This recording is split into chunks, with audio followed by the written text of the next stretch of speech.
Everyone, welcome to our Kapihan sa Senado, and this forum is brought to you by PROS.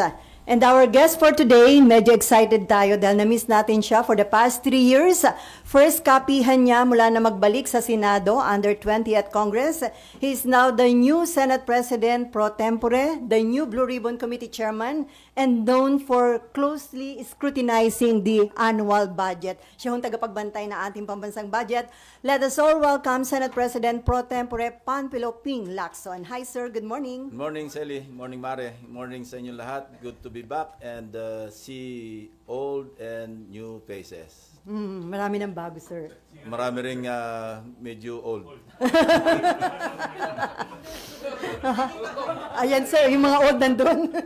Sir, sir, do you have any opening statement o simula na ho ng Q&A? Okay. Sir, as the new chairman of the Senate Blue Ribbon Committee, how will you start or continue the investigation on the anomalous flood control projects? At ano na po yung mga preparations ninyo? Where the old chairperson left off, doon kami magsisimula. No? Pero sa ngayon, humingi ako ng extension na 2 araw. Kasi nga, napansin ng mga staff na walang markings yung mga ebidensya. Eh sayang naman kasi ang direction ko kasi, sa amin, in aid of legislation. Pero beyond that, gusto ko, kung ano yung makakalap na ebidensya, agad-agad ipadala doon sa independent commission no, na yet to be constituted.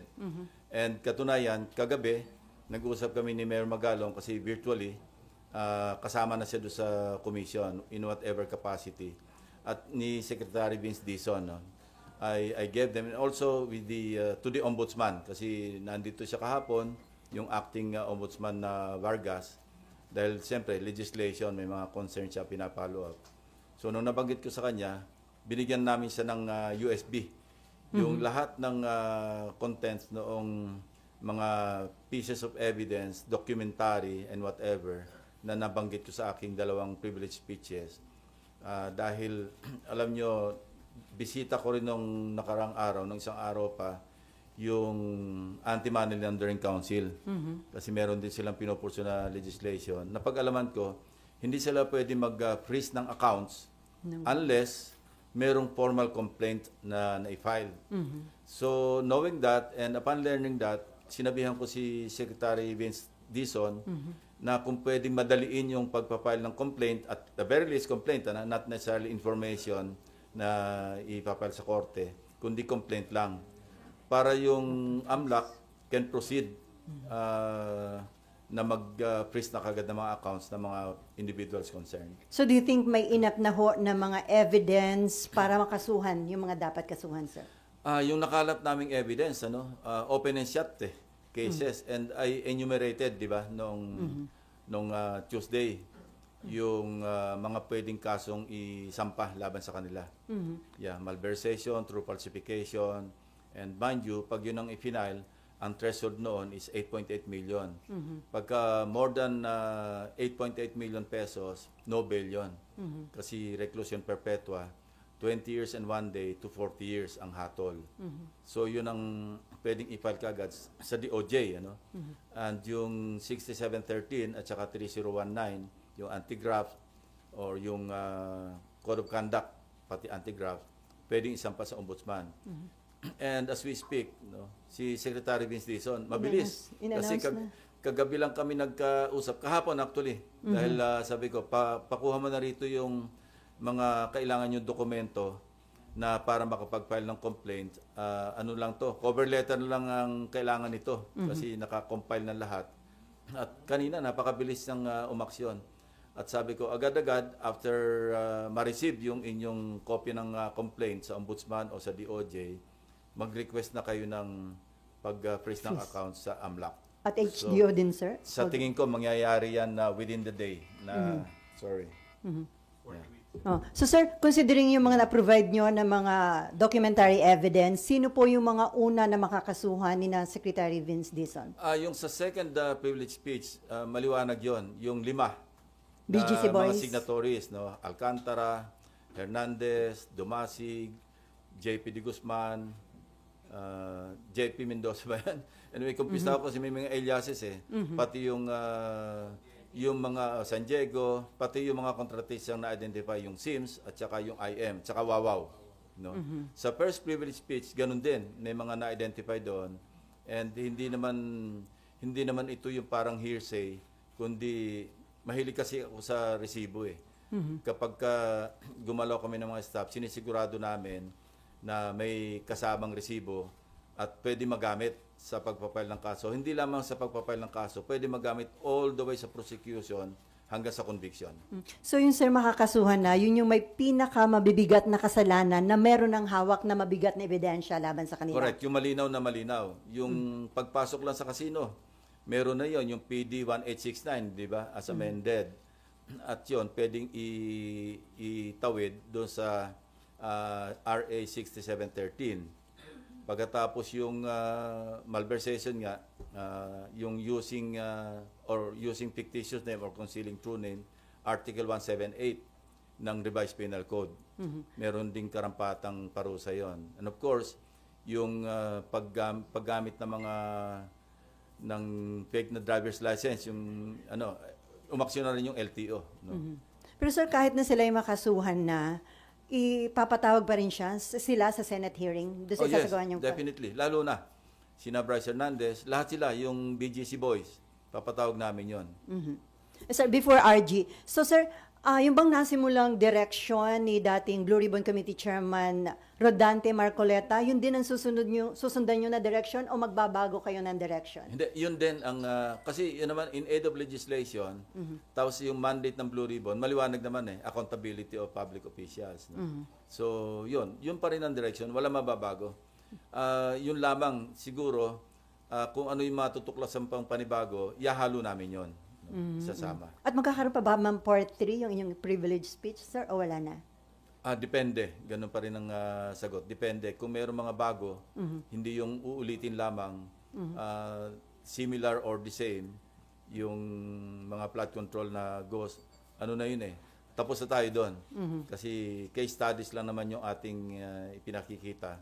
Parang pakita natin, ito ba'y microcosm noong nangyayari sa buong Pilipinas? It seems so, no? Dahil kanina lang, meron nagre-report na yung sa ibang bahagi ng Kapuluan, ganun din, mga ghost projects. Pero yon i-compile na lamang, pero hindi na para ihayag pa sa privilege speech kasi baka maumay na kayo. Kasi nga ang tanong ng iba, wala ba sa Mindanao, wala ba sa Bicol region, wala ba sa Visayas, na-focus lang daw sa Luzon? Actually meron, kaya lang hindi na namin sinama kasi repetitive na Ganun din Papakita tayo ng mainis lang kayo kasi butas-butas, substandard, mainis din kayo kasi ghost na naman. So hindi ba nakakaumay yun? Tama na yung nakita natin na talamak yung pag-violate o paggamit ng kabanambayan. Okay, RG. To what extent will you pursue yung accountabilities naman ng lawmaker proponents? First on the Senate and secondly in the House. Kasi nga po, yun na lang ang kulang. Alam na natin yung modus, alam na natin yung mga kasabwat doon sa, alleged kasabwat doon sa DPWH, sa contractors. Yung accountability direction is towards na doon sa mga lawmaker proponents. So are you going to, number one, open the records of the BICAM to know who are the proponents? And number two, will you be recommending cases against fellow lawmakers, whether senators or congressmen? We'll always be guided by evidence. Kilala nyo naman ako, RJ. Kung masagasaan, masagasaan. Walang dapat santoy. Kasi kung meron tayong pagtatakpan, bakit pa tayo nag-iimbestiga? Bakit pa tayo? Although, in aid of legislation, pero meron kaming isi-share namin sa executive branch, whatever pieces of evidence na mag-gather para magamit, ma-put into good use. And again, yung pupurso namin yung sa WJ, yung lumabas sa pagdinig na allegation ni Bryce Hernandez na di umano, yung WJ magdadala o magdi-deliver ng obligasyon. Pag sinabing obligasyon, ito na nga yung lagay, di ba? So pupurso namin yon, and as we speak, meron kaming video footage ng CCTV footage na dumalaw dito talaga yung WJ. Ang pangalan niya Mina, ipapatawag namin yon. Kasi tatanungin namin, although may idea kami kung saan siya nagpunta rito, kaninong opisina ang dinalaw niya, pero ipapatawag namin para malaman natin kung kanino siya nagpunta. kaninong office at sino yung kinausap niya para maliwanag whether or not staff ng Blue Ribbon yung pinuntahan o legislator yung pinuntahan, edi magpaliwanag yung kapwa senador kung siya ay napuntahan. Bakit nagpunta rito yung WJ? And kung idudugtong mo, lawyers call this circumstantial evidence, di ba? Na although kung standalone, wala ka makukonclude. Pero kung may alegasyon na merong mambabatas o merong staff ng Blue Ribbon, staff ng Senado, na sinasabing i-deliver yung obligasyon, pagkatapos napunta pa rito, August 19 yung petsa nung pagdalaw. This year, sir. And we found out also, this year, 2025, recently lang, and we also discovered, kasi pinatingnan ko agad, kasi binanggit ni Bryce Hernandez, exact amount, nagbagsak di umano, and I'm saying this is just an allegation, di umano ni Senator Estrada sa Bulacan, doon sa first district man kung saan. So pinacheck ko agad sa General Appropriations Act kung meron bang insertion na nagkakahalaga ng 355 million pesos na intended para sa Bulacan. And we found one. Meron talaga insertion na wala sa House version pero lumabas ito do sa after BICAM. So maliwanag na either sa Senate version or sa BICAM yun na insert. Now, we would like to find out, kasi alam nyo naman yung kalakaran sa budget deliberation dito. Hindi mo pwedeng matukoy. Ito nga yung lagi kong pinaglalaban na identify natin kung sino yung proponents ng mga amendments. Kasi kung walang record yon, paano matutukoy kung sino yung legislator, congressman man o senador na nag-insert o nag-amend? Walang record eh. Ang record lang dito is a piece of paper, whether toilet paper or yellow pad or yung stationery, minsan doon lang sinusulat. Ang may hawak nito, yung chairperson ng Finance Committee or yung Appropriations Committee chairman. Now, kung merong confirm na merong 355 million pesos na talagang allocate para sa Bulacan. And we went further, meron ng 5 projects identified na award na out of the 355 million. Now, my team or my teams are checking kung ano yung status ng mga at least 5 projects na yon na hindi pa namin alam yung amount. Madali makita yon kasi nasa website naman ng DPWH. At titingnan namin sa ground ano yung status kasi baka pareho noong sa SIMS at saka sa IM na isang litrato lang yung ginamit na hindi gumagalaw yung dalawang tao, no? So, titingnan natin yung kasi kung gano'n ang pattern sa First District Engineering Office ng Bulacan, posible na gano'n din ang ginawa dito kasi hindi pa naman sila nabubuko ng Mayo eh. Di ba? Ngayon lang naglabasan ito. Kung magre-remedyo naman sila, kaya I'm free to announce it to you, hindi nila kayang gawin yung kung halimbawa naghahabol sila. Ay, subukan nila yung 2 days na makasingil sila ng 46%. No? Hindi kaya yon physically. That's a physical impossibility. So maghabol man sila, kaya naming unahan, ika nga, kung ganun din ang pattern. Ba ang Senado? And can we ask for a copy? Not yet. Ako, hindi ko pa rin nakita. It was just reported to me. Bago ikaw, RJ, ako muna. Pero invited siya sa next hearing, sir. Papasupin ako yung yung in charge sa CCTV rito. Para siya yung mag-testify na actually on this date, at this time. Kung saan pumunta. Ito yung, makikita naman sa CCTV yun eh. Pero mas mainam na yung formally i-testify noong mismong operator ng CCTV kung saang opisina. Kailangan yun eh. Kasi kung CCTV alone, hindi mo mapagsalita yun eh. Pero may initial info kayo, sir, kung kaninong office ng Meron, senator? pero hindi validated eh. Kaya mas magandang tingnan na muna. Sir, will you be inviting Pinasecure ko na yung footage. It's a good thing that it happened last August 19. Kasi ang lifespan ng footage, 1 buwan eh. Yes. Kung inabot tayo halimbawa September 20 ngayon, hindi na natin burado na yon. Sir, ipapatawag nyo rin po ba yung past chairman ng APRO or ng Finance? Interparliamentary courtesy. But yung Finance, at least. kasi Papag-usapan natin si Senator Grace po para ma-identify kung saan or kung sino yung nag-insert ng 355 billion na yun. Kasi establish na natin na either sa Senate version or sa bicameral, sa BICAM, lumabas bigla yung, kasi wala sa NEP, wala rin sa GAB o sa House GAB. Ano? So, ganon. Okay. In your privileged speeches po kasi you also referred to cases in past budgets that were covered by past leaderships by SP Soto in his first SP and SP Subiri. Papatawag nyo rin po ba yung finance share nung Tingnan panahon muna natin kung ano yung mag-uugnay bago tayo magpatawag. Kasi papatawag tayo para tayo namamana sa buwan. Which hand ang tawag doon? RG, kailangan maghanap muna tayo ng ebidensya na maliwanag para may basihan tayo para magpatawag. Hindi lamang yung ebidensya, kundi yung klarong ebidensya. Ang tawag ko nga doon, resibo. Hindi ako nagre-rely doon sa mga sabi ni barangay chairman, sabi nitong si ganito. Hindi po pwede yun kasi maski sino pwede magturo Before NIMFA and Daniel, sir, tama ba na ang maging coverage lang ng investigation tungkol sa anomalous flood control project ay from 2022 to 2025? Hindi. Dapat kasi ang halimbawa yung pagpunta sa casino nitong BGC Boys, nag-start sila 2015 ganun. So matagal na nangyayari ito, no?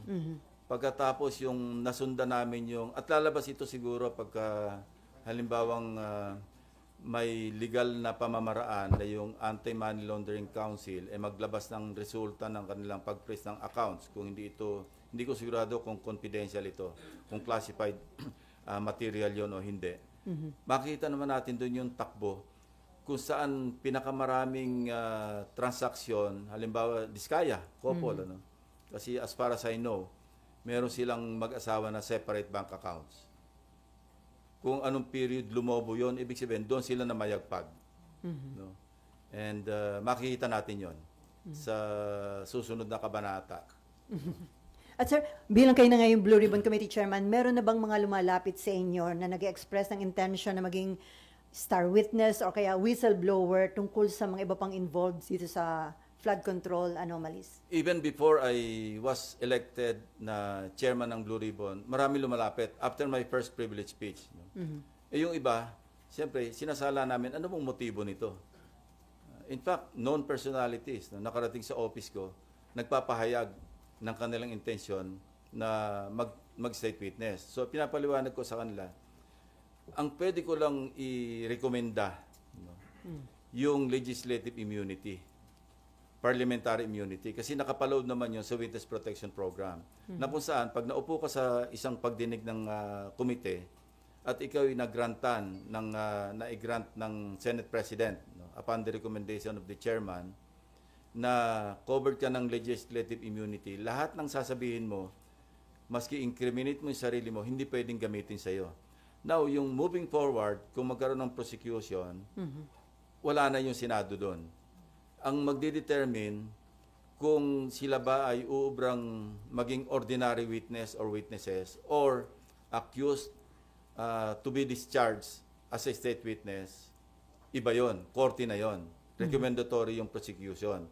Pero yung as far as treating them as ordinary witness or witnesses, DOJ yon. Sila magpo-prosecute. Yun ang pinapaliwanag ko pagka may lumalapit sa amin. May lalapit, pero ang aking kondisyon, kailangan tell all, hindi pwedeng tell half or tell one-fourth. Kasi hindi pwedeng selective. Dapat talaga tell all. At malalaman ko naman, winawarningan ko rin, malalaman ko kung kayo nagsasabi ng lahatan at totoo at kung hindi. Kaya yun ang warning ko sa kanila. Apparently, noong sinabi ko yon, para nagbago, hindi na bumalik So sabi ko, tabla tayo. Kapag ngayon, kaya ngayon hindi naman ako at liberty na sabihin ko sino-sino. Because ang sinabi ko sa kanila, this meeting never happened. Unless nagkasundo tayo na willing kang humarap sa pagdinig, na i-identify mo sarili mo, then this meeting happened. So wala pang willing to tell all? Wala pa sir sa mga nakausap niyo? Well, alam mo, nagbabakasakali na makakabola Hindi naman lang ako mabobola Okay, Nympha, Daniel, and then Mayan. Sir, yung sabi niyo po na nagpunta, based sa CCTV, pumunta dito yung Mina. Dun sa report sa Check inyo... yung name, ha? Opo. Yung Mina talaga. Pero WJ yan. WG. Sir, Sige, tuloy mo may lang. dala lang po. Nakikinig ako. Sige, sir. Multitasking. May bit-bit po ba na bag, maleta, or possible na sisidla ng pera, sir?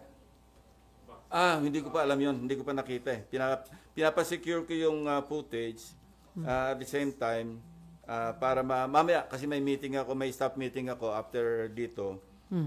I-prepare na namin yung susunod na pagdinig, ano?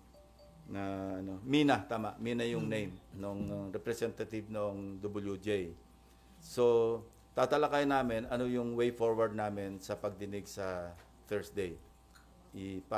At saka hindi ko iimbitahan lahat na pagkadami-dami na nakatanga lang yung karamihan, hindi naman natatanong. So, I-calibrate natin na priorities. Halimbawa, hindi ka pa naman importanteng matanong ngayon, siguro sa susunod na pagdinig na. Yeah. Sabi niyo po, chine-check na ninyo yung sa 355 million na insertions. Sir, paano po ba yung naging insertions ito? Divided siya, hindi siya bultong 355? Ang hindi ko sure kung total yung 355 o isang buong 355 sa isang item. No? Hindi ko nakita actually yung record. I only relied on the research work conducted by my staff. Nireport sa akin, and actually, May 2025, at nakita ko nga sa isang TV, kinamayan ba yun? Na meron sa Valenzuela, na May 2025 na award, Phase 3, pero hindi existing, meaning ghost project. So we will validate that. No? Merong ganong report. Isa na yon do sa 355. I think sa Valenzuela City yon na phase 3 ng isang flood control project. So we will validate that on the ground. Papupuntahan ko rin yon. Kasi nakita ko rin doon sa website ng DPWH na yung meron din yung global crit sa Valenzuela. Pero tingnan natin kung kasi kailangan sarili naming pagre-research ang gagawin. And then, sir, ano po ang balak ninyo tungkol kay Bryce Hernandez? Sir, ipatatawag na siya sa next hearing? Ang original recommendation ko nung medyo nagkagulo ng konti dyan sa plenaryo, at ito'y pinarating ko rin kay Senator Marcoleta, kay Senator Cayetano, na-overtaken lang ako ng desisyon. At tinatanong ko sila, okay ba sa inyo na after the hearing on Thursday, hindi ko napapaalisin dito si Bryce. Dito na siya madidetain. Or, kung mauna siyang ipatawag ng House, pinahiram natin, halimbawa Monday, bibigyan namin instruction yung OSAA na paggagaling sa House, diretso na siya sa Senate. Hindi na sa custodial center. But then, nag-intervene na nakapag-decide pala si Majority Leader at saka si Senate President na sa Pasay City Jail dalhin. Kasi mas malapit sa Senate. So, i-clear ko pa ito kay Senate President. Hindi pa kami nagkausap na kung aprobado niya, after ng hearing ng Thursday, dito na lang manatili si Bryce Hernandez. So sa Thursday, sir, ang hearing? Sa Thursday ang hearing, 10 o'clock. Para mas mahaba, kasi alam mo, kailangan before 3 o'clock matapos yung pagdinig. Maraming nabibitin. And yun nga, humingi ako ng 2 days extension para mamarkahan namin yung lahat ng ebidensya na kalap. So ano yun, sir? September 17, tama ba? 14, 15, 16, 17. Tama. Thursday. Basta Thursday. Meron ka pa ba? Next Thursday, next week. Sir, before Daniel, pabor ka ba doon sa hindi pagpirma ni Senate President Soto doon sa recommendation na isilalim sa Witness Protection Program yung Diskaya couple? Well, unang-una, nag-decline na si SOJ eh. Sinabi na niya na ang isang kondisyon niya, restitution. So, nag-usap din sila ni Senate President, kaya siguro yun ang naging basis ni Senate President Soto na hindi niya napirmahan yung recommendation. In the first place, hindi na updated yun eh. Kasi nag-recommend doon yung dating Senate Blue Ribbon Chairman. Dapat yun i-update. Kung i-affirm ko yun, ako yung magbabalidate, ako yung magpipirma bilang new chairman. Hindi na. Outdated na yun eh. Pero dahil nga nagkausap sila nasabi sa akin ni Senate SP. President na nagkausap sila ni Secretary Boying Remulla. At yun nga, hindi raw papalusutin. So, anong use na i-endorse mo pa yun? Di ba? Pero sa tingin niyo qualified hindi yung mag-asawang Diskaya, sir? Kasi nag-retract sila eh. Pagdating sa House, iba naman ang sinasabi. So how can they qualify kung hindi definite yung kanilang testimonya? Pag nasa House, iba sinasabi. Pag naandito, iba. No? So, anyway, titingnan natin. Baka dumating yung punto na pag naandito sila, mag-tell all, i-evaluate natin. Hindi ko sinasabing definitely, pwede nating endorso sila sa Witness Protection Program. Pero kung parang opportunistic lang yung kanilang pakay para sila'y malibre sa kaso na at saka hindi namin call yun eh. Call yun ng at saka kung susundan natin yung proseso, unahin na muna natin yung magkaroon sila muna ng legislative immunity. Matetest natin yung kanilang credibility as a possible state witness. Kung depende sa kanilang testimonya. Kasi kung merong magpa-fact check sa inyo, magagaling kayo mag-fact check, at merong kulang at meron silang inumit doon sa kanilang testimonya, pwede hindi sila pumasa as a state witness. No? Kasi ang isang dyan, of course, pwede silang pumasok, possible, pero hindi tayo sigurado doon sa not the most guilty. Second, yung materiality ng kanilang testimonya na kayang i-corroborate ng independent evidence. Yun yung mga patakaran eh. So kung meron silang kinatago, papayagan ba natin para lang maligtas yung sarili nila? Ang laki rin ng kanilang dapat pananagutan, di ba? Okay, Danielle, and then Mean, and then Jan, and then Marlon. Hi sir, good morning. Sir, marami ng mga characters na lumalabas doon sa flood control scandal. Pero sir, sa tingin nyo ba, sino ba yung somehow na parang maging state witness? Sa nakikita nyo, sir? Sa ngayon wala pa kasi ngayon pa lang ako mag-hearing. Kasi ako, hindi lang yung record, gusto ko makita yung demeanor ng tao. Alam mo, hindi man ako West, pero ganyan yung mga judges eh. Kaya importante yung physical presence. Minsan yan, di ba, pag Zoom lang, hindi mo pa makita kung ano talaga yung kanyang demeanor eh. Mas importante yung kaharap mo, tinatanong mo, more or less mag-gauge mo kung binobola ka o hindi ba? So I cannot at this point in time conclude or even make a judgment kung uubra ba silang state witness. Sir, isang question na lang.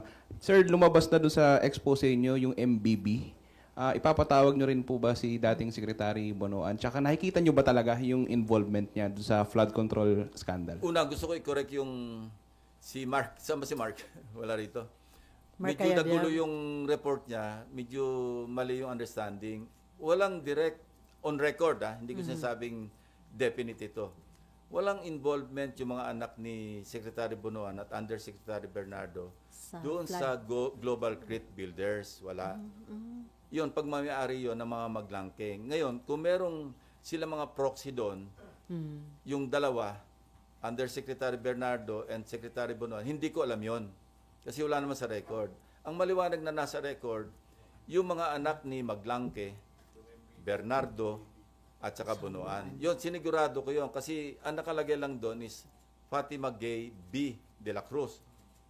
So, nung chinik ko yung B, Bonoan, hindi pa ako nakontento doon. Anak ba talaga ni Secretary Bonoan si Fatima Gay? Baka kaapelyido. So, we research further, yung asawa nung si Secretary Bernardo, sulit. Ang maiden name ni Fatima Gay, sulit. Sobrang coincidence na yon. Not to conclude na anak niya. And wala naman tayo narinig na denial. So, ang doon, kaya sabi ko, kayo na yung mag-connect the dots. Kasi kung ganong kalapit si Maglangke, the contractor, na hindi nag-divest while serving as mayor, kay Secretary Bonoan, saka Yusek Bernardo. Remember, si Yusek Bernardo, kamakailan lang ito nag-early retirement. Because of, again, allegations or accusations ng irregularities. So, kayo na mag-conclude kung bakit napakaraming kontrata ng Global Crit Builders. Sabi niya, siya nagsabi eh. Ako'y kilalang kontratista na bilyon-bilyon ng aking kontrata sa buong Pilipinas. Pero sir, So far, wala pa kayong nakikitang direct involvement ni dating secretary? Wala, yung direct. So far, wala. Yun lang. Sabi ko nga sa inyo, kayo na mag-connect the dots. Pero sir, dun sa interpellation sa inyo ni Senator Marcoleta, ang sabi niya, parang malapit nang sabihin ni Undersecretary Cabral na ang impression niya, yun yung utak ng sindikato sa DPWH na yun daw ginagawa niya, may basbas ni ng dating secretary? Parang yun ang sinabi niya. Sana pinurso niya. Sayang. Di ba nabanggit niya yun? Na... Sana pinurso niya. Siya yung chairman eh. So bakit sa tingin niyo hindi niya na-pursue? Yun ang Kulang hindi ang ko alam. oras? Siya yung tanongin niyo. Okay. Mayan. Hi, sir. Good morning. Sir, let me go to Bryce Hernandez muna. How credible is he, sir? I mean, from here until house, ang sinasabi lang niya, laging utos sa kanya, nayayaya lang siya ni Alcantara. From my vantage point, hindi siya credible. That's my opinion. Based on what I know about him. No?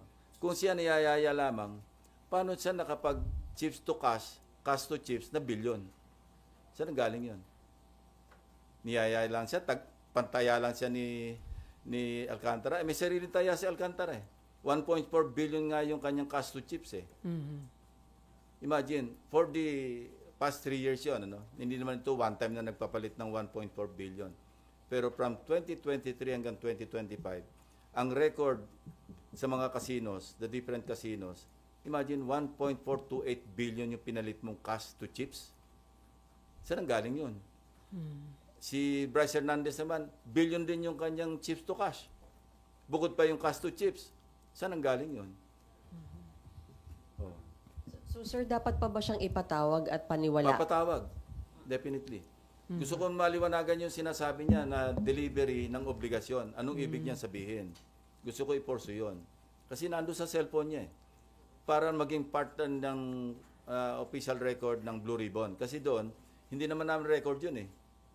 Record ng TRICOM ba yan o yung accounts ng house. So, we want to formalize it. We want to make it official na yung kanyang testimony sa Blue Ribbon para magamit namin sa aming pag-pursue ng legislation and para magamit ko rin do sa sayang naman yung pakipag-ugnayan ko kay Secretary Dizon kasi very close ang coordination namin. Halos araw-araw nag-uusap kami.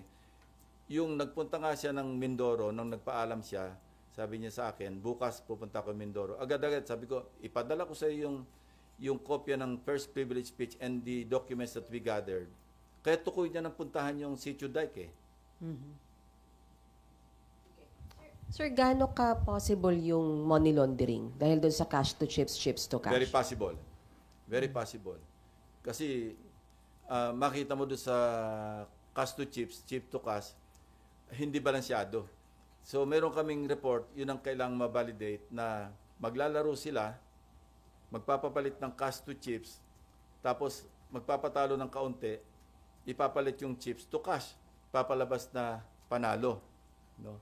And this will be validated by the flow of incoming and outgoing transactions sa bangko. No? We're not yet there.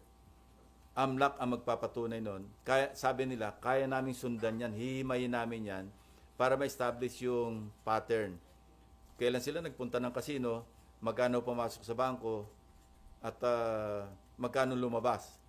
Tapos magkano naman yung, masusundan daw nila yon yung flow. Sir, sorry kahit hindi po sila pumirma ng waiver, bank waiver, kaya po yung matrace, yung inflow? Hindi, pag na-establish yung predicate crime, no, at nag-testify yung council, well, hindi kailangan ng waiver. Kasi may predicate crime eh. Merong crime eh. And money laundering is a predicate crime. Casinos ngayon, no, based on the amended AMLA, covered person na eh. Ang threshold niyan is 5 million pesos. So, pwede na talagang isama yung transaction sa casino, whether chips transaction or check or bank transaction, do sa pag-imbestiga ng AMLC. Sir, isa na lang. On the Discayas, sir, may iti-tell all pa ba sila sa dami po nung pangalan na nailabas nila? Tingin niyo, sir, may mga wini-withhold pa silang information? Well, may nagsasabi sa observation nila, bakit, di ba, narinig nyo na rin ito, no? Although, probably biased din yung kanyang statement, na bakit lahat lang ng pumirma ng impeachment ang parang nabanggit. Ano. At saka parang, bakit wala yung before 2022 na may mga ganon. Hindi ko naman, kasi hindi ako nakapanood ng hearing nung nag-testify sila dahil busy ako sa pangangalap ng numero. From weekend to, kaya wala ako nung Monday, busy kami.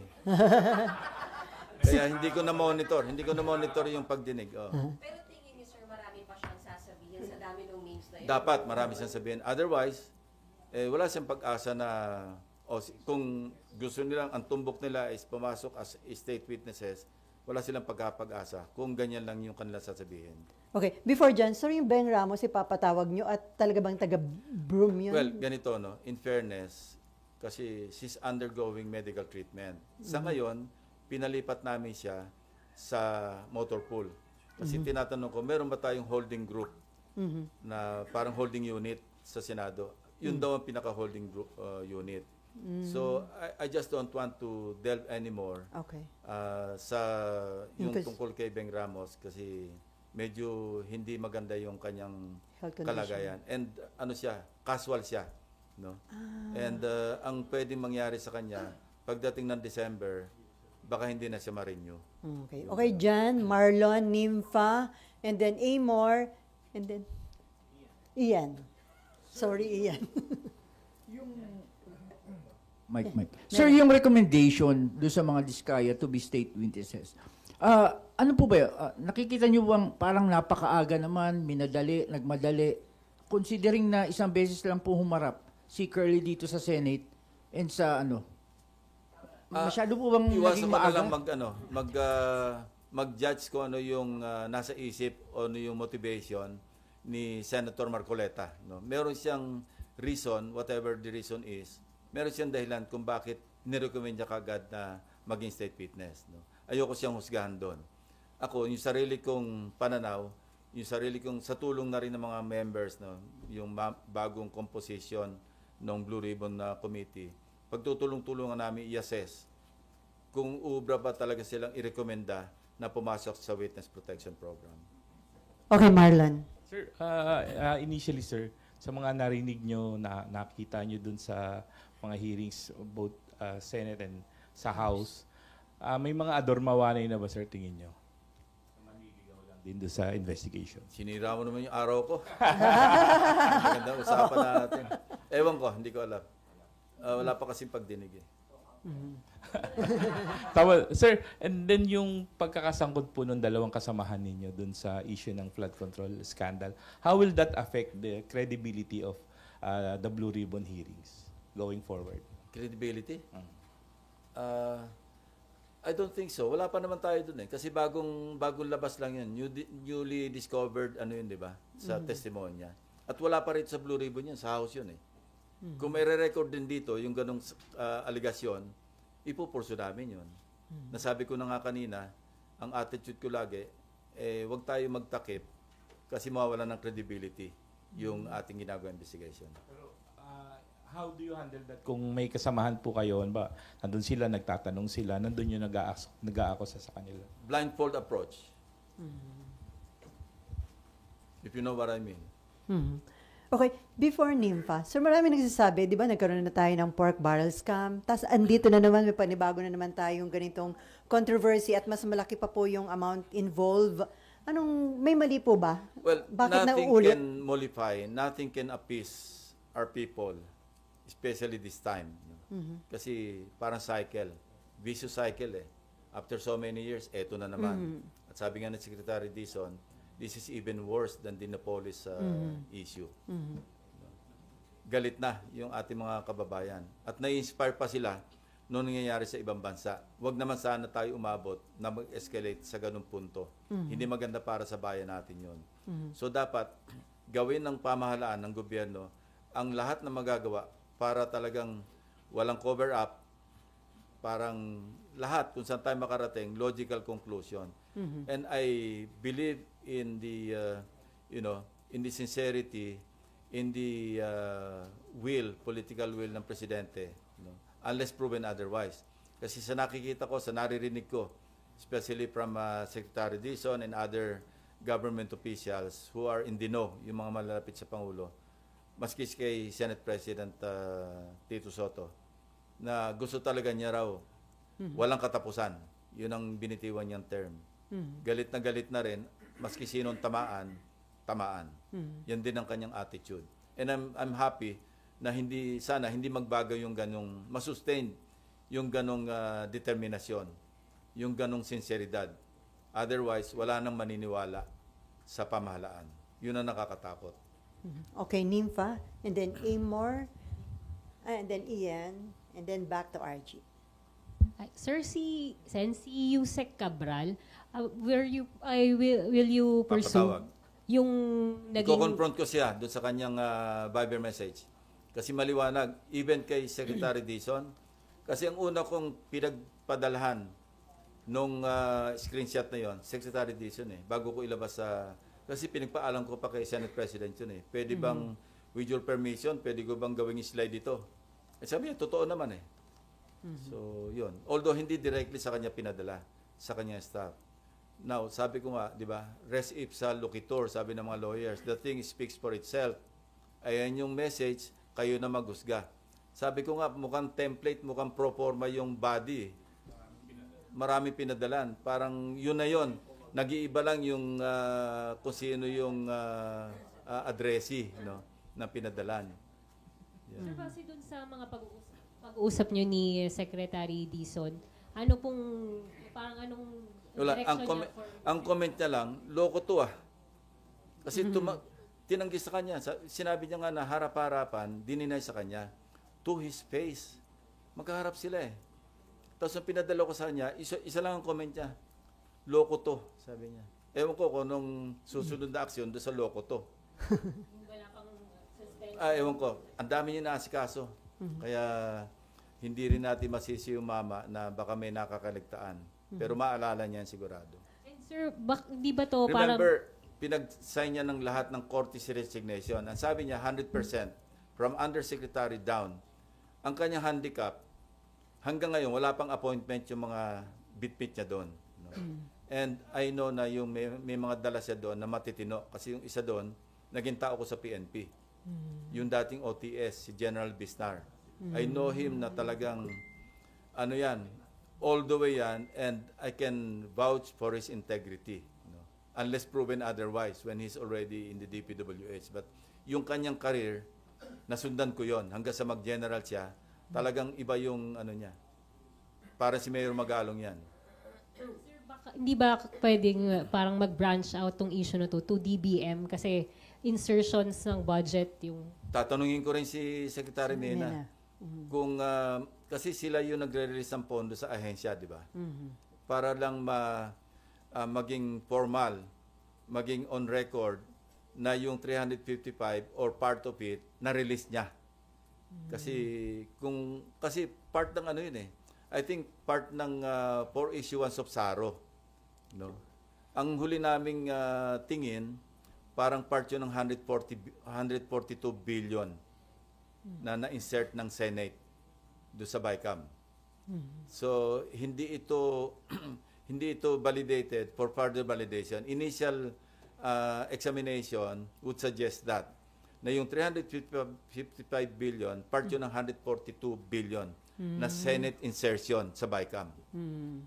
Okay. Anyway, before Amor, sir, do you receive the same information na yung the office ni Cabral madalas may mga bisitang politiko? Wala akong ganong information kasi hindi ako nakakadalaw sa office niya.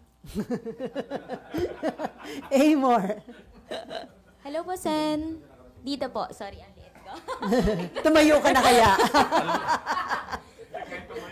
Kaya Uy, grabe naman, sir. Yan ang mahirap pagka yung maliit nasa likod. Kaya nga, sir, hindi ako nakapag-reserve. Anyway, Sen, to clarify po, ipapatawag po ba sina Secretary Bonoan, even Maglangke and Bernardo sa susunod na hearing? Because although you said na wala silang direct link, ay may possible conflict of interest. Not this Thursday, probably next hearing or hearings. Why, sir? Bakit po?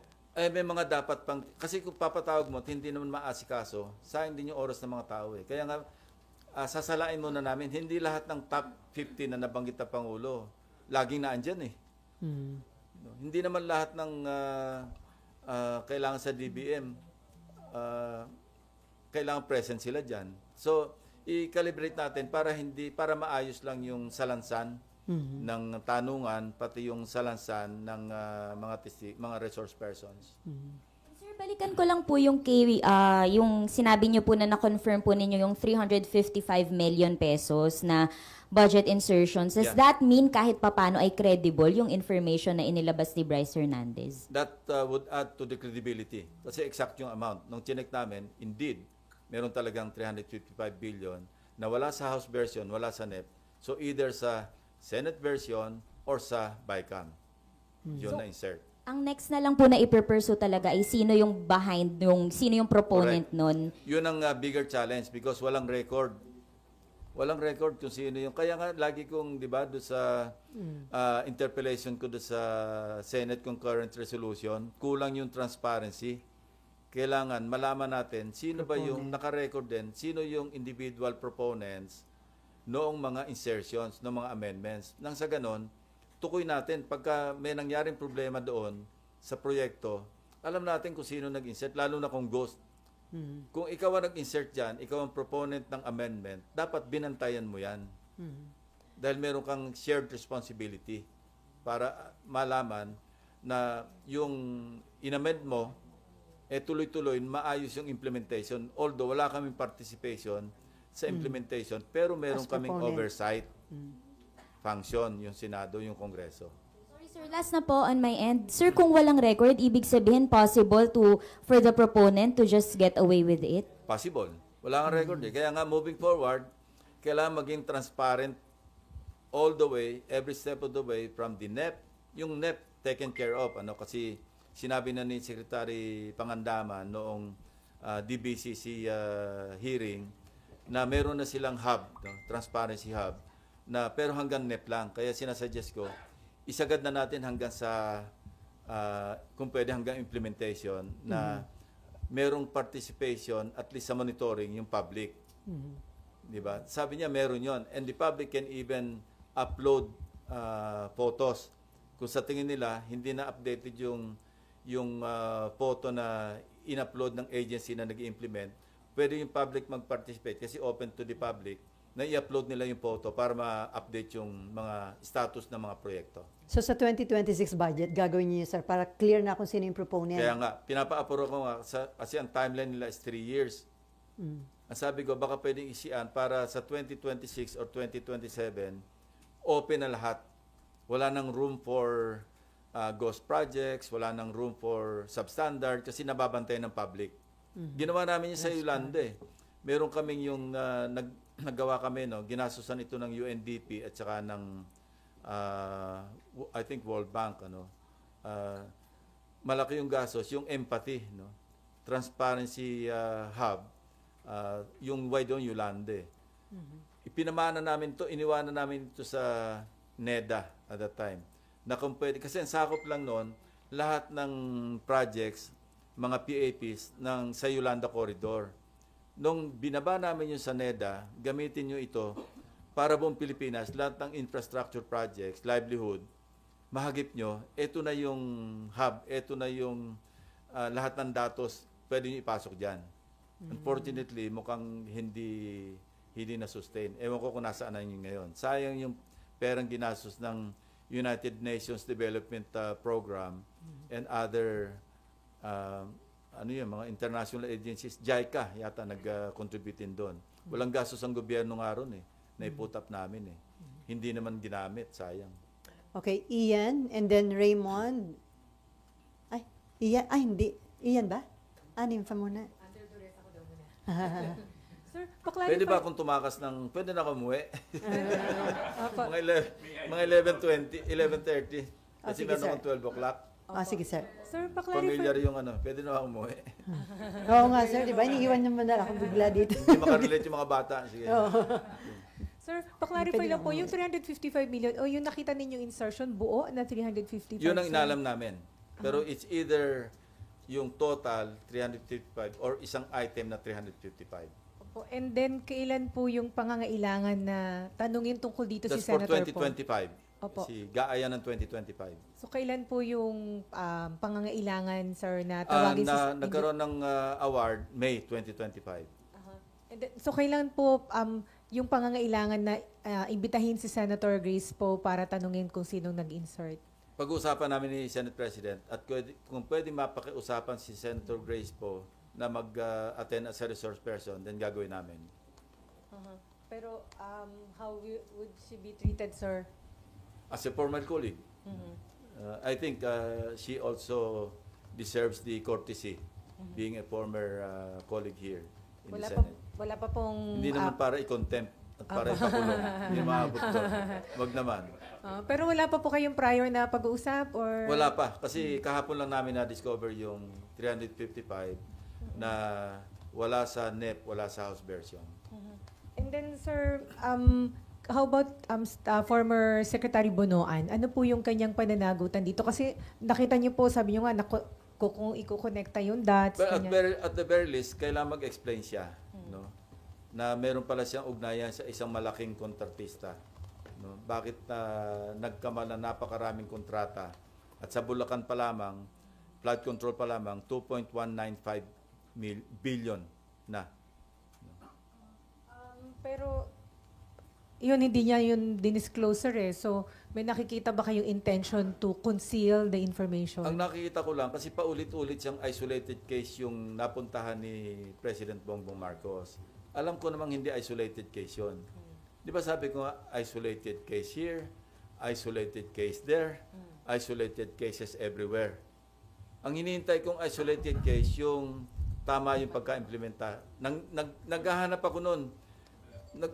Plano ko mag-offer ng 1-month pension eh. Kung sino makapagpakita sa akin ng perfectly executed na flood control project anywhere in the Philippines. Kung meron, pag-iisipan ko hindi ko sigurado kasi sayang din yun eh. 190,000 din yun eh. Pero willing akong isakripisyo yung isang buwan para makontento lang yung aking mata na meron palang perfectly executed flood control project na somewhere. Lying somewhere, ano. Sa ngayon, wala akong makita. Parang kaya yung isolated case, hindi yung isolated case. Kung meron man, baka isolated case yung maganda yung pagkagawa, yung perfect yung pagkagawa. Baka may mahanap kayo. Pagka media makakita, sige, automatic, bibigay ko na 190. Sir, baka may maghabol na gumawa ng... Kailangan original sa inyo, hindi yung tinuro lang sa inyo. Sir, kaya sir, natanong ko... On record. Opo, sir, kasi kaya na... Hindi, qualify ko, ulitin ko. Kailangan kayo mismo nakakita, hindi yung ibang tao. Naghahanap na pala. Sir, kasi nung nakaraang hearing, in-excuse lang siya on the reason na nag-resign na siya. Pinaalis lang siya, walang tanong sa kanya. Yeah. So, he still remains as a resource person. So, parang ino-notify lang siya na kung pwede bumalik siya. Sir, isa na lang ako. Yung pong tinatawag na IAW, Engineering and Administrative Overhead, yung pondo supposedly to monitor the projects. Malaki yung 3.5. 3.5. Kinasyon ko na nung araw yan eh. Kasi dati yung 0.5 lang yan eh. Opo, sir, pwede bang isa din ito sa source ng corruption na bulsa din nila to? Mahirap mag-akusa, pero bakit ang laki? Kasi pag tiningnan mong yung budget ng public works, saksakan ng dami, 100 billion, kwentahin mo yung 3.5%. Kung monitoring lang, bakit pagkalaki? Especially, na meron na tayong existing na platform, di ba? Oo, may geotagging, yun na yung pag-monitor. Tapos hindi rin nila na-monitor. Saan napunta yung 3.5? Kung yung ghost project sa First District Engineering Office pa lamang, nalusutan sila. Nag-release sila ng cheque. So, inutil din yung monitoring ng Central Office. Di ba? Kasi may monitoring na sarili yung mga District Engineering Offices. Meron silang inspection team eh. Pero kung kakutsaba yung inspection team, kasi sindikato na nga eh. Alcantara, Bryce Hernandez, Dumasig, Mendoza, Edric San Diego. Isang team eh. Nakuha namin lahat yung records nila sa Bulacan eh. Official record na kung saan nagbayad kayo ang clearing instruments, bakit alam natin peke? Ba't yung binayaran? Okay, Ian. Ayun. Hello, sir. Good morning. Bago ko pumunta doon sa isang tanong, dahil may binanggit na kayo doon sa mga BGC boys, Sir, marami kasi nagsasabi na hindi lang silang 5 ang nakinabang doon sa Bulacan First. Ang sinasabi nga mula sa taas hanggang sa pinakamababang empleyado, ano pong nalaman nyo tungkol doon sa iba pang mga nakinabang and kasama rin po ba sila sa sinabi nyo kay Sec Vince na kasuhan na po? Yes, pero alam nyo, di ba ang pattern, hindi lumalampas sa 150,000. Kasi pag nagbagsak yung funder, yung proponent, nagbagsak siya halimbawa kung ilang bilyon, may usapan na yun eh. Para hindi na lumampas sa threshold ng kayang i-implement ng District Engineering Office, hindi lumalampas ng 150 million. Kasi ang threshold nila 150. Pag lumampas sa 150 hanggang 450, region eh. Kaya, So bihira kayo makakakita ng more than 150, di ba? 77 million, 140 something million, 98 million. Walang lumalampas kasi kontrolado nila pag-implement, pag-monitor, pagbayad. So, ngayon, ito yung day of reckoning. Kala nila, lusot sila all the way. Ang malas nila, mukhang may nakialam sa taas na nagbagyo ng 3 sunod-sunod, mukhang nagalit na si God eh. Bakit nagkasunod-sunod si Crising, si Dante, si Emong? Tapos may habagat pa. Para may divine intervention, para mabulgar lahat. Otherwise, tuloy-tuloy sila sa kasino. Correct. Yung pera natin binabayad sa tax, kinakasino, pinambibili ng mga Patek Philippe, kung ano nung relo, at kung ano nung kotse. You can just imagine, kung nagpatuloy ito, para tayo mga gago.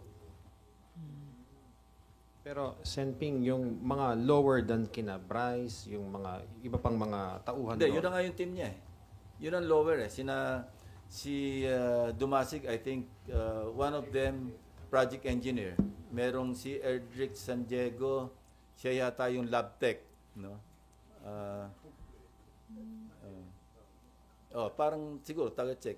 Hindi lab na LOB, LAB. Nag-isip eh, Yata nag-isip. Yun yata. Pero I mean sir, yung mas mababa pa daw, meron pa daw. Naabot ba ng mga tropa natin? Yung 5 yon ang lumabas sa, yung sila may mga aliases eh, sa casino. Tapos sila yung mga signatories eh.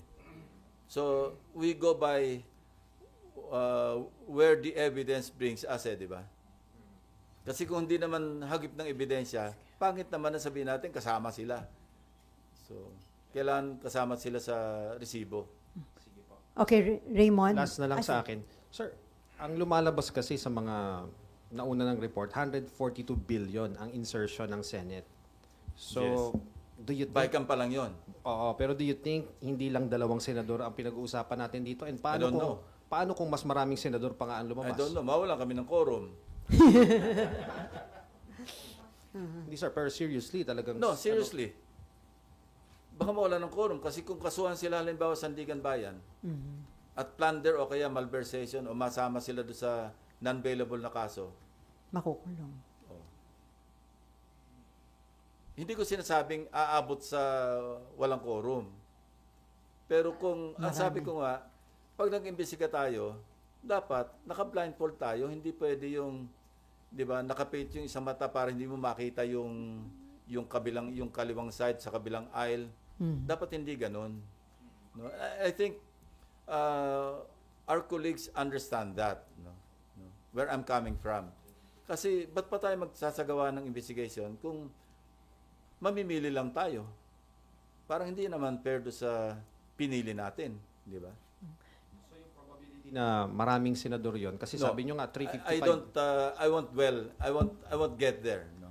Ikaw lang nagsabi, kaya sasabi ko lang in answer to your question, kung ganun tayo dadali doon tayo dadali ng ebidensya, wala tayong magagawa, di ba? Pero sa dahil sa inyong determination na malaman lahat ang involved dito, Well, it's about time, ano? wala It's bang about effort time. na patigilin kayo sa investigasyon? Meron bang wala naman? Wala naman. Sir, lastly, Kasi all-out support naman si Senate President. Kasi nag-usap na kami eh. It's about time na ayusin natin. Huwag yung napopulaan tayo na napopulaan. Especially so na yung magnitude, this already beyond the Senate eh. Ano na eh. Kikilabutan ka doon sa, isipin mo, almost 2 trillion pesos yung for the past 15 years ba yun? Yeah, kasi 2011 namin sinimulan, di ba? 2011, 15 years. Eh kung kukwentahin mo na parang more than 50% or more than 60%, magkano yung 60% ng 2 trillion? Di ba katakot-takot yung inubos na pera na kung kani-kanino napunta, tapos nalulunod yung mga kababayan natin, naglilimas ng tubig baha, palabas ng bahay. Meron pa iyan? Kasi 10 minutes na lang meron Sorry, tayo. last na, sir. Sir, paano nga may other way pa ba na malaman yon kung sino nag-insert? Kasi nga, sabi nyo nga, wala namang record. Magagaling yung mga staff ko. Palagi ko, basta't kayang abutin, maaabot nila. Masisipag, magagaling. At hindi mo na sasabihan ng yung specific. They know what to do. And I'm always with them pag nagdi-discuss. Hindi ako yung tipong darating na lang sa akin yung manuscript at yun na lang gagamitin ko. Wala akong kaalam-alam kung saan ang galing. Hindi rin ako ganon. Ako, I stay with them even past midnight or before midnight. Basta gusto ko kasi alam ko yung pinagmulan eh. Latag talaga lahat eh.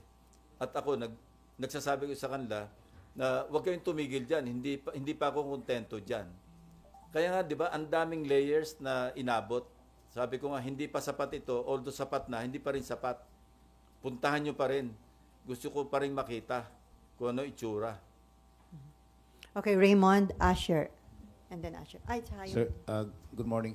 Doon sa may ilang concerns lang na parang in the past kasi para bang 15 yung pinangalanan ni Presidente na contractors. Kaya lang parang bakit masyado daw nafo-focus masyado sa mga diskaya. Now that you are the Blue Ribbon Chair, masitiyak ba natin na yung bang lahat sila, yung pangalanan doon ay mabubusisi ng gusto? Maski nga yung wala doon sa 15, di ba? Nandun sa 15 yung Darcy. Wala. Oh. Maski wala sa 15, WJ, papatawag natin. No, rest assured na hindi lamang ang focus. Kasi sila yung, ewan ko bakit sa kanila na-focus eh. Hindi ko rin maintindihan eh. Hanggang sa napunta pa nga gagawing state witness. Hindi ko alam. Sir, additionally, doon sa issue ng, kasi ang pinag-uusapan natin is 22 to 25. What about kung may mga lumabas mag-backtrack? During the time of 2016 to 2022, ang DPWH Secretary was Mark Villar, who is a senator, right? Si Senator Villar could be a very good resource person, at the same time, member of the panel. No, he can share. He's free to share his whatever he thinks or he knows about what happened from 2016 to 2022. At sinasabi ko sabihin ko lang sa inyo, yung sa nakita ko, very, very, very active ang bank accounts ng Diskaya Couple simula ng 2015, 2016, tapos naging active uling sobra 2025. Thank you, Tim. Okay. Yung sa likod mo na, si Mary. Mary Mon Reyes, sir, from One News One PH po. Bali, sir, for the record lang, sa susunod na pagdinig, inaasahan pa rin po ba natin yung participation po ni Senator Marcoleta and yung ilang mga welcome pa rin po mag-participate si Senator Jinggoy until may complaint po sa kanya na nasasangkot? All the senators, kasi ang membership ng Blue Ribbon, 17. Kasama ako doon. Plus ex officio na 3 na lang naiwan kasi ex officio ako. So, bali ilan yun? 3 lang yung o 4 lamang yung senador na hindi members who can also participate. Now, yung minority representation, iwanan namin sa kanila, bibigyan lang namin sa kanila yung numero. Ito yung inyong number of slots sa membership. Kayo rin ang bahalang pumili kung sino yung vice chairman. Sa ngayon, ang vice chairman sa majority, si Senator Erwin Tulfo, because he requested me to be the vice chairman. And I agreed. So, hingi rin kami ng isang vice chairman from the minority group. Kung sino man yon, hindi ko alam. Ang dating vice chairman yata, Senator Bato at saka si Senator Bongo. Now, if they would like to elect a new vice chairman, pero nilimit ko na lang sa 2 vice chairman. Katakot-takot na yung mga vice dito eh. 3 yung vice chairman sa Blue Ribbon. So sabi ko, 2 na lang, isa majority, isa minority. Pero wini-welcome pa rin po natin yung participation ng ilang because nasasangkot. they are senators. until po may complaint or case na ipa-file against them po. Tsaka po. Maski merong cases filed, they can still participate because that's their right. Until convicted, wala na silang karapatan kasi convicted na. Sure. Final conviction, Okay na. meaning Supreme Court, yung affirmed by the Supreme Court. Okay. Okay, before Mean, sir, sabi nyo, hindi pwedeng minosen yung minority block dahil 9 yung members. Ilan na nga kailangan, pwede nang magpalit, Yun ang diba? sinabi ko kay Senate President. Sabi ko, 15 tayo, siyam sila. Huwag mong minosen yung 9. And ang attitude din ni Senate President, ito na pag-usapan natin. Huwag natin baliwalain kasi mga kapwa senador yan. Tratuhin natin sila, ikaw, kasi you are the Senate President of the entire Senate, of all the 23 other senators. Dapat yan, and he agreed, ganyan naman talaga yung attitude niya, no? Na hindi po pwedeng Senate President ka lang na majority. Pero ito pa yung isang, with a warning, manipis yung 15 against 9. Baka bukas makalawa, ikaw naman yung kinuko. No? Kaya yung naging biruan nga dyan, wag mong kukunin majority leader si Joel Villanueva kasi 2 beses ng majority leader yan na nakuko yung kanyang Senate President. Pero so doon sa Aminado naman siya eh. Kaya ito si Senator Alan Peter, gusto niya i-volunteer na majority leader si Joel. Kay Senate President Tito. Pero so doon sa naging complaint These are kahapon. light moments lang ito. Pero doon sa naging complaint ng minority, doon sa naging decision tungkol kay Bryce, sa tingin nyo, doon napakita rin yung mahusay na leadership ni Tito Sotto na ang naging ending, pinalipat sa Pasay City Jail. Yes, parang sabihin natin Solomonic, ano? Pero temporary yun eh. Kasi pag-uusapan nga namin, after ng hearing sa Thursday, or even before, kung hiramin siya ng House, ang recommendation ko nga is diretso na lang dito sa Senate. Mas mainam na rin dito, at least wala na tayong gasto sa gasolina pag may hearing, ano? May escort pa. Mas mainam na nandito kasi meron naman kaming facility rito eh. Okay, Maan. Sir, sabi nyo kasi kanina, hindi lahat priority na imbitahan yung mga contractors. Sino lang po yung priority sa Webes na harap? Pag-usapan pa namin mamaya. Kaya nga, pakawalan nyo na ako kasi may meeting ako. Sir, pahabol daw isa si Malu. Sir, kasi sabi niyo na mayagpag yung mga diskaya, 2016 to 2022.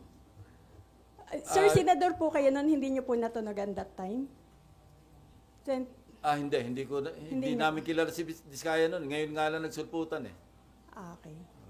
Kasi yung contractor hindi pa naman lumalabas kung sino-sino, di Sir, ba? pero yung pagsisingit sa budget. Marami na ako na-check noon eh. Siguro nabawasan lang.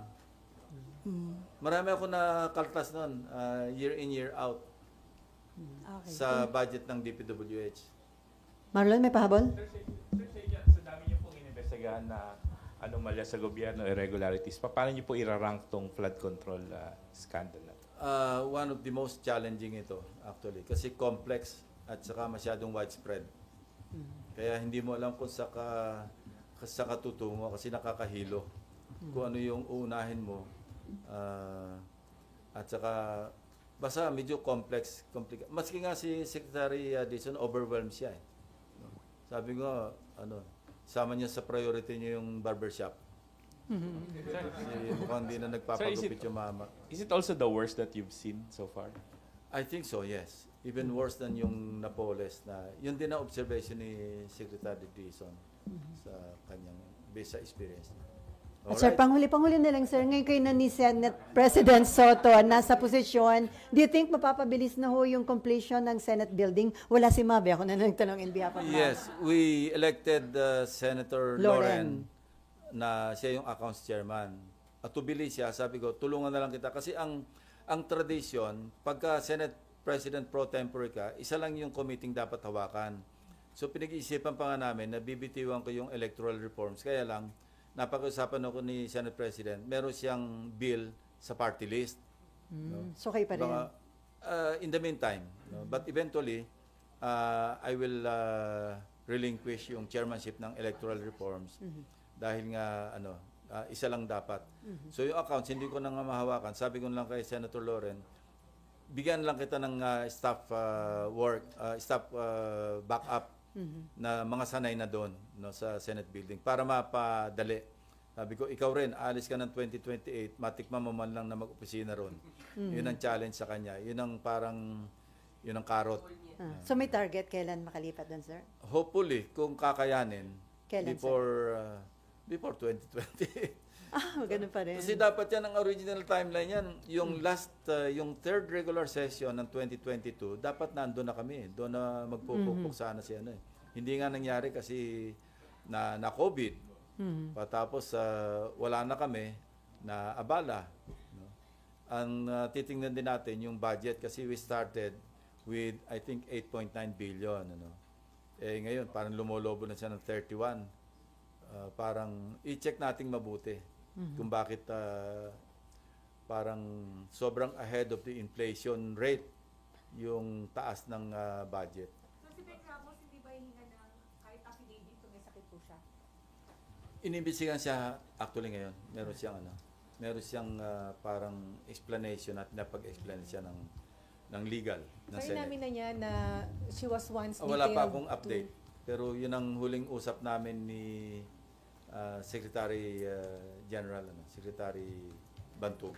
So kung hindi man siya makapunta, hihingan siya na affidavit. Pero yun nga parang sabi ko, for humanitarian reasons, sabi ko, medyo dahan-dahan din tayo. Okay. On that note, thank you so much. Sir, wala kaming picture taking. First, ano mo to? Sir, isa lang, group.